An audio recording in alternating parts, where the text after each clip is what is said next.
ये बताना चाहता हूँ कि व्याकरण और उसमें भी खास करके संस्कृत व्याकरण का अध्ययन हम क्यों करें, व्याकरण हमारे लिए क्यों आवश्यक है। कहा गया है कि एक पिता ने अपने पुत्र से कहा कि पुत्र, यदि तुम अधिक नहीं भी पढ़ पाए हो तो व्याकरण अवश्य पढ़ लो।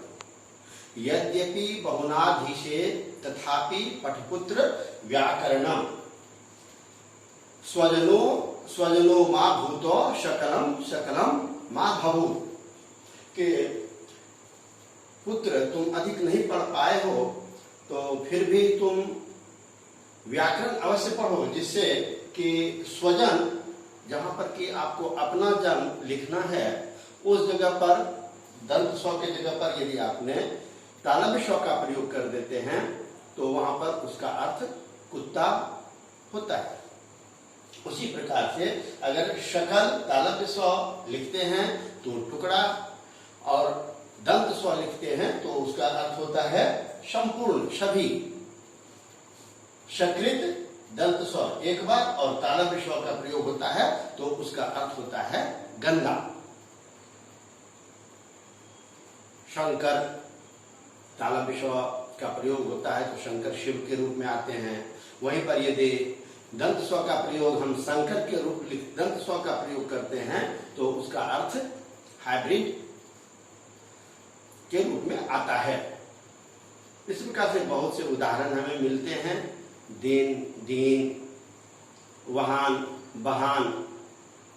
तो इन सबों की शुद्धता के लिए हमें व्याकरण की आवश्यकता होती है। हम व्याकरण का अध्ययन करें। व्याकरण शब्द वी, आंग, क्री और ल्युट, इन शब्दों के योग से बना है, जिसका अर्थ संस्कृत में व्याक्रियन्ते व्युत्पाद्यन्ते शब्दाः अनेन इति व्याकरणः, जो कि किसी शब्द की व्याख्या करे, किसी शब्द की उत्पत्ति के बारे में बताए और शब्द का लिंग, वचन, पुरुष के अनुसार उसका प्रयोग बताए, वही व्याकरण है। व्याकरण को शब्दानुशासन भी कहा जाता है।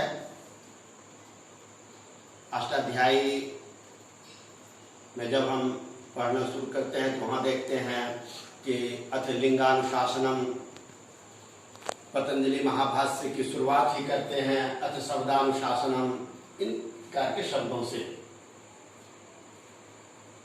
व्याकरण की महत्ता और बढ़ जाती है जब हम देखते हैं कि वेद के प्रमुख 6 अंगों में, वेद के 6 अंग हैं, शिक्षा, ज्योतिष, निरुक्त, कल्प, व्याकरण।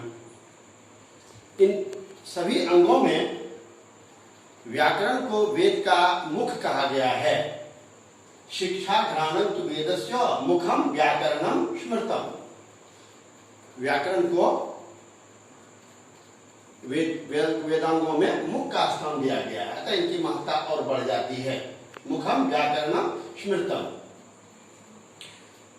भारत विश्व में प्राचीन काल से ही अपनी विद्वता के लिए धर्म गुरु के रूप में, विश्व गुरु के रूप में माना जाता था, इसलिए कि हमारी संस्कृत बहुत ही प्रकृष्ट और सुसंस्कृत भाषा के रूप में इसका प्रयोग होता था। व्याकरण के मुख्य मुनित्रय पाणिनि 500 BC के लगभग, इनके द्वारा लिखी हुई पुस्तक अष्टाध्यायी, जिसमें लगभग 4000 सूत्र हैं, जो 8 भाग में विभाजित है। दूसरे मुनि कात्यायन 350 BC, इनके द्वारा लिखित पुस्तक वार्तिक, तथा पतंजलि द्वारा लिखित महाभाष्य, ये सभी हमारे व्याकरण के प्रमुख पुस्तक हैं।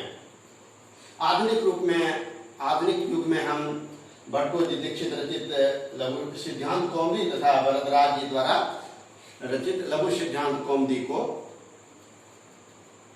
हम अपना मूल आधार मानते हैं। व्याकरण की महत्ता और इस प्रकार से बढ़ जाती है। जब हम देखते हैं, कालिदास का प्रसंग लेते हैं, तो कालिदास की शादी जब विद्युतमा से हो जाती है, तो प्रथम रात्रि में ही जबकि घर के बाहर से एक ऊंट के बोलने की आवाज पर वह उनसे पूछते हैं किम इदम। तो जब कालिदास उष्ट्र शब्द का उच्चारण ठीक से नहीं करके उष्ट्र करते हैं, तो विद्युतमा समझ जाती है कि इनका ज्ञान कितना है और वो उन्हें धिक्कारने लगती है। इस प्रकार के बहुत से उदाहरण हमें प्राचीन भारत में मिलते हैं, जिसमें कि हम देखते हैं कि हमारे यहाँ की महिला काफी विदुषी हुआ करती थी। एक महिला कहती है, यस्य षष्ठी चतुर्थी च विहस्य च विहाय च यस्याहं च द्वितीया स्यात् द्वितीयास्याम अहं कथम। वो कहती है कि जिसके लिए विहस्य और विहाय, साधारणतः किसी से अगर हम पूछते हैं तो वो बताते हैं कि विहस्य में षष्ठी विभक्ति और विहाय में